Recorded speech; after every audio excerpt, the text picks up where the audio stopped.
right now. Oh, that one is tricky. But did you watch the? I don't know if you were there for it, but the little presser that they had for the Coach K Highway. It's just a couple weeks ago. They named, I don't know which highway, Coach K Highway, the one going into, I guess, into Durham somewhere. Anyway, he goes, yeah, I guess it makes sense that they put only Coach K on the sign, not my whole name. Don't want to have a typo on that. And the sign will be much bigger. They have to play by the letters. We have some high winds over on Coach Krzyzewski Highway. The sign fell down. Crushed two trucks. I always remembered, like, growing up, like, kind of being aware of basketball and aware of who Coach K was. And then when I heard Coach Krzyzewski, like, I don't know, before I finally heard the name and saw this ballet, did I ever be like, what is going on? Yeah. How is this Krzyzewski?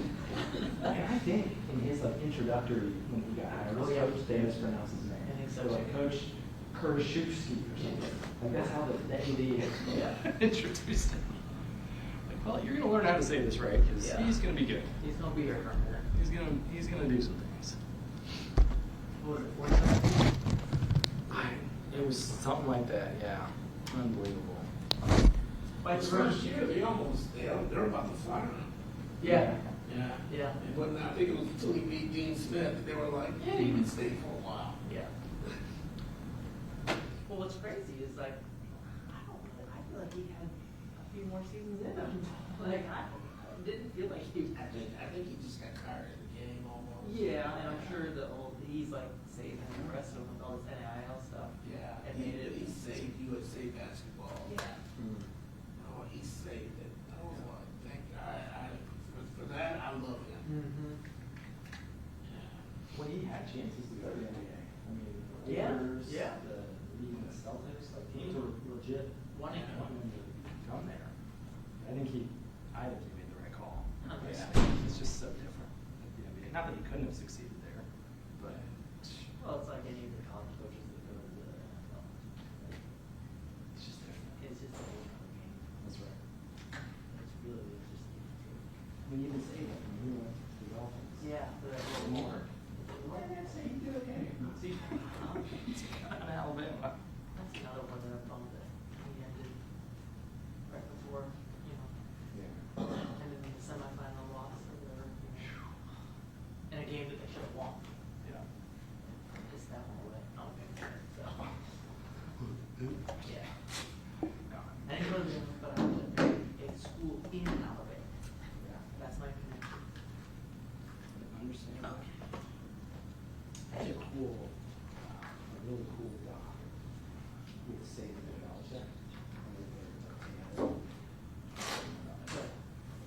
There's a doc.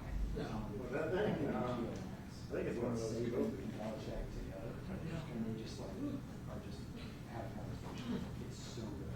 Because they actually are funny. Yeah. You should watch. I'll send you a link.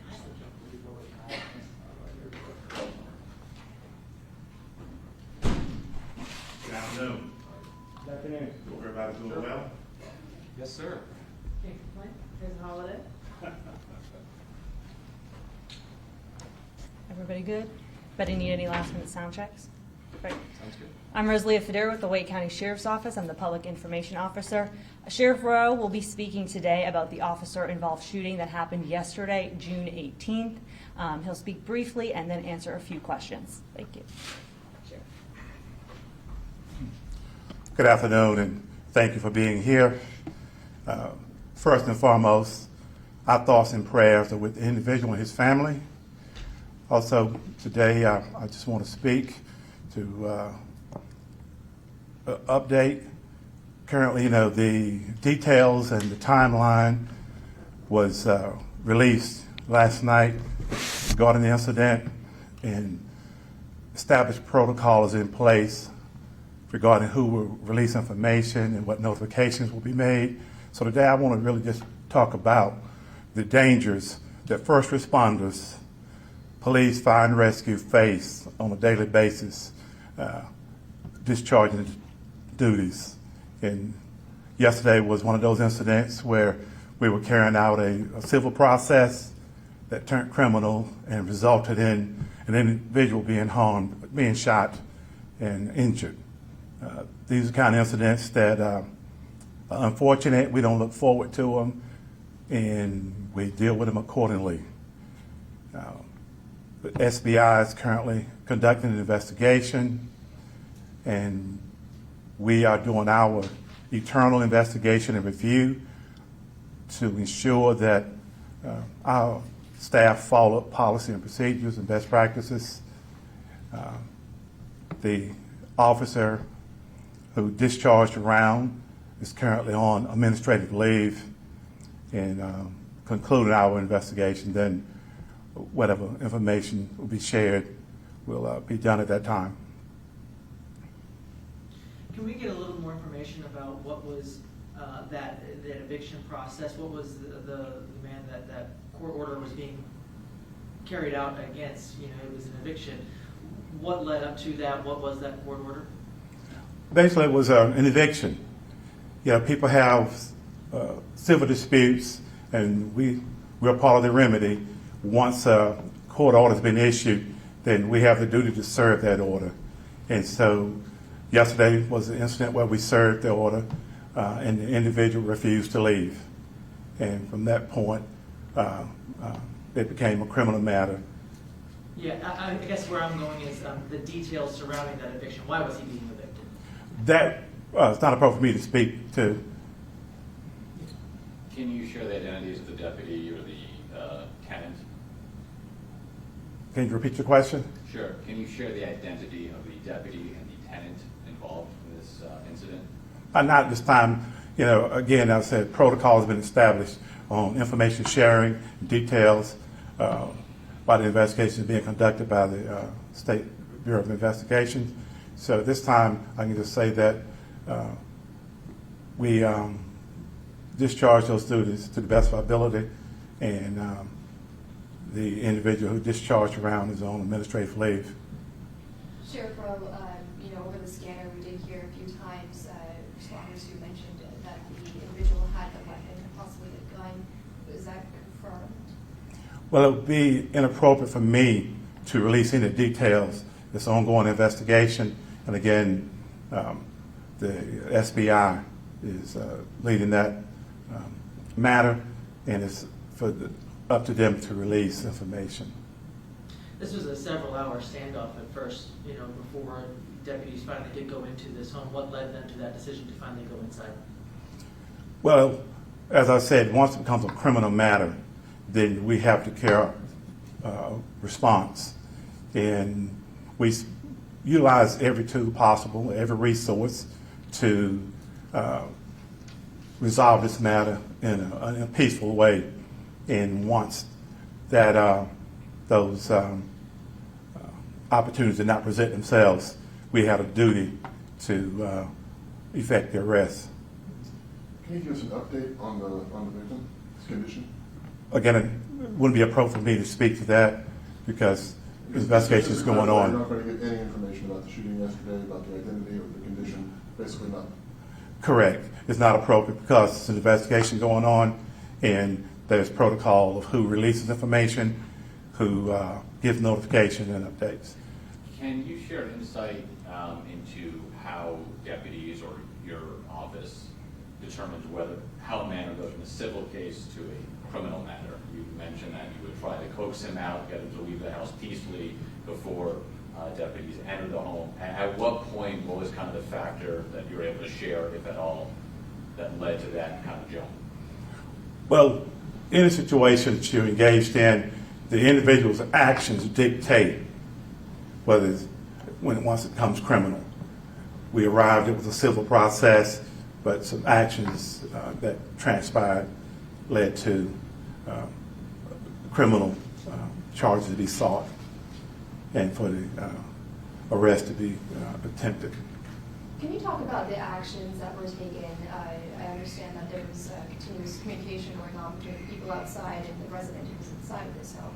Can you talk a little bit about that engagement and the process that kind of happened throughout the afternoon? Yeah, unfortunately, I cannot because there is an investigation going on, and that's part of the investigation as the SBI determines, their outcome of our actions.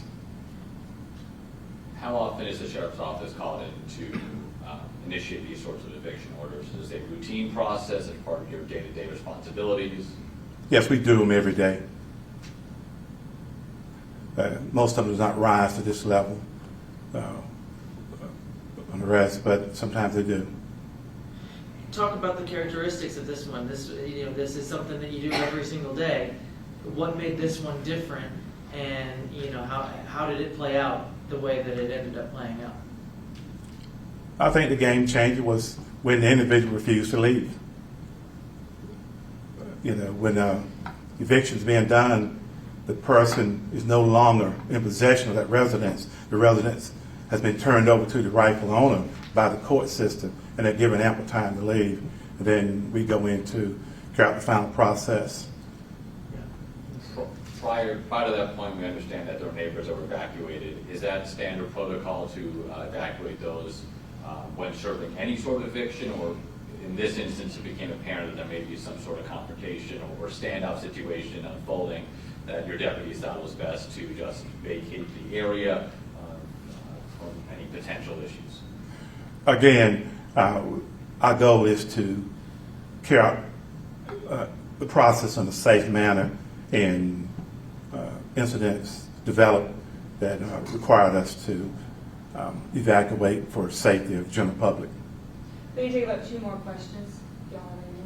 I understand that some of the people who lived in that building weren't able to return to their homes until earlier today. Was there kind of a process in delaying that? Anytime that situations occur like that, we work with the residents to make sure they're in a safe and a comfortable place. I think Red Cross was contacted last night to assist. So whatever resources that the residents may have needed, the coordination was done to ensure that everyone was able to return to a safe home at the appropriate time. How confident are you that your deputies fulfilled what happened yesterday and what transpired along the lines that your office has outlined in terms of policy? Are you confident that they followed policy and protocol?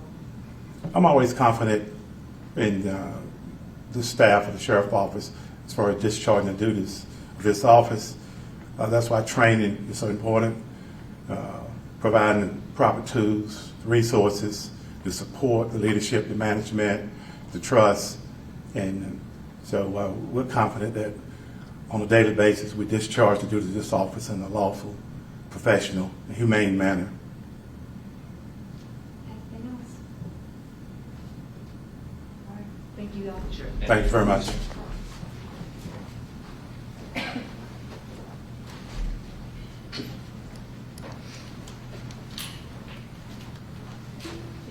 Thank you.